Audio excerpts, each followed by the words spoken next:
Let's talk more about Africa, or the AU's inclusion in the G20 with international relations expert Brooks Spector. Brooks, a very good evening to you. So the G20 inclusion of the African Union, somewhat of an inevitability when you consider that India, the United States, the Russians, they were all warming up to the idea. It finally happened this weekend. But how does the inclusion of the bloc change the dynamic, if you will, within the organization? Well, good evening. I'm not sure it changes the dynamic as much as it adds more nuance to the dynamic. The European Union is a permanent member of the G20 formulation, but it doesn't lead the discussion and it doesn't take a major role because it necessarily speaks on behalf of a couple dozen nations, and there has to be a consensus within that group in order for the EU representative to say anything in such meetings. There are lots of fissures among various African countries, and so the AU, you can expect, will be fairly quiet and reserved over the next number of years. Having said that, it is important that it will be there to remind the other members of the group. There's not really an organization as such, but as of the group, that several issues, notably climate change and the repercussions from that, as well as more temporary issues, hopefully, such as problems with the delivery of grain through the Black Sea. It gives an opportunity to make sure that people who are there as representatives of the major countries understand that decisions that are taken and issues that are occurring have a dynamic that affects the 50-some member nation that comprises the African Union.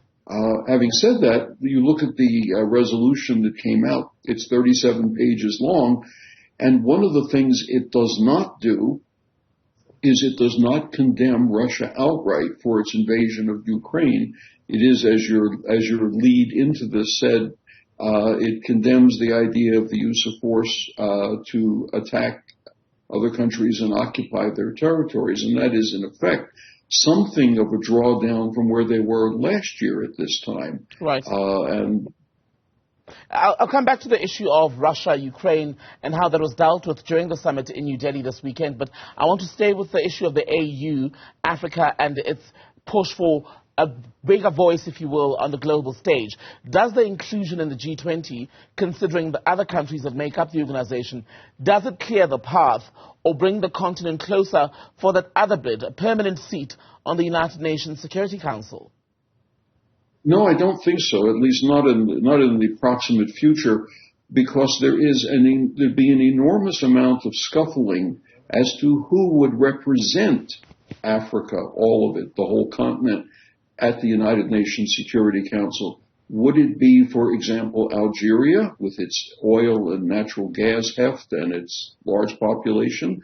Would it be Egypt, or would Egypt necessarily have to give way to Nigeria, or Nigeria to South Africa?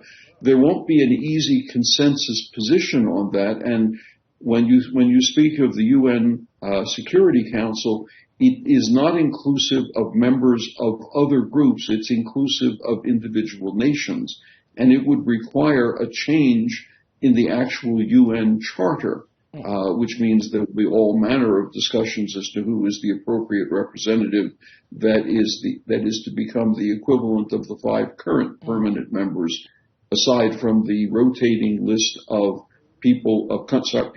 countries which join on 2-year periods. Right. So then, the inclusion in the G20, President Ramaphosa in his remarks shortly thereafter focused greatly on the issue of climate change and how Africa has disproportionately paid the price, if you will, as far as the impact or the effects of global warming, etc. And that's been a main cry even at other regional summits. Is that the main issue for Africa now that is part of the G20? Is that what it wants to get from the grouping? Well, I would hope not. I would hope that the AU sees its role as speaking to a larger collection of issues than simply climate change. I mean, climate change obviously is important. None of us wants to live in a world that is that is becoming an impossible one to live in. But there are other issues to be considered as well, the questions of trade balances and the way in which trade is regulated under the World Trade Organization, questions of war and peace, notably in Ukraine, but also in other places, questions of human rights and the rights of minorities to exist without fear and terror. Those should also be questions that Africans should pay attention to. But I would note, and it's interesting that you raised climate change, because there was an African climate change summit that was taking place almost simultaneously with the G20 meeting in India. And I think that bodes well for making sure that climate change stays right at the top tier of the agenda going forward next year, the year after, and onward. But should it only be Africa's issue? Should it be Africa's only issue? No, I hope the discussion includes a broader collection of things that are important to people everywhere. Right. And let's talk then about the Ukraine-Russia issue, which you brought up. Clear support then for the Ukrainians in the final communique from the G20, but no condemnation or blame in the direction of Russia, even though its President Vladimir Putin was not there, represented by Foreign Minister Sergei Lavrov. Does that then, do we read into that still a meaning as far as the strength of Russia and its allies, and is the AU to be added to that count? Is it aligned even in its non-aligned stance, basically, Africa?